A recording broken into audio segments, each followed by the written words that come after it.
directionnelle pour l'extraction de l'appareil racinaire. Donc, et celle-ci, qu'est-ce qu'on peut dire de son appareil racinaire, celle-ci?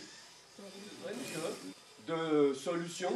CRS, une manipulation développée conjointement par 3 lycées, les lycées Charles de Gaulle de Dijon, Léon Blum du Creusot et le lycée de l'espace Pierre-Paul Riquet de Saint-Orens, a pour but de démontrer l'influence de la gravité sur la croissance des graines. Celle-ci, c'est assez bizarre. L'appareil racinaire a poussé dans le même sens que l'appareil aérien. De radis ont poussé vers le haut. Il n'y en a qu'une seule qui roule. Ouais, et le riche, vous avez une très belle boîte ici. Le tendeur.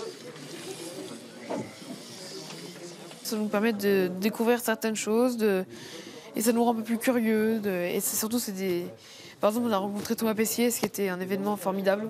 Donc ça fait partie des choses fantastiques.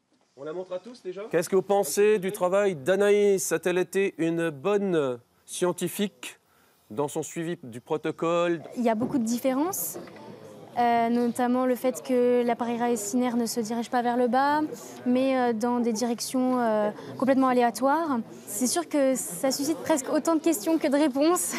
Tout le protocole de préparation de cette expérience, ça a pris du temps.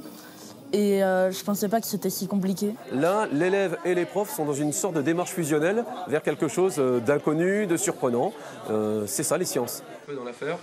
Personnellement, pour moi, c'est difficile de trouver une explication. On passe à la dernière phase de l'heure, là. Il est là demi.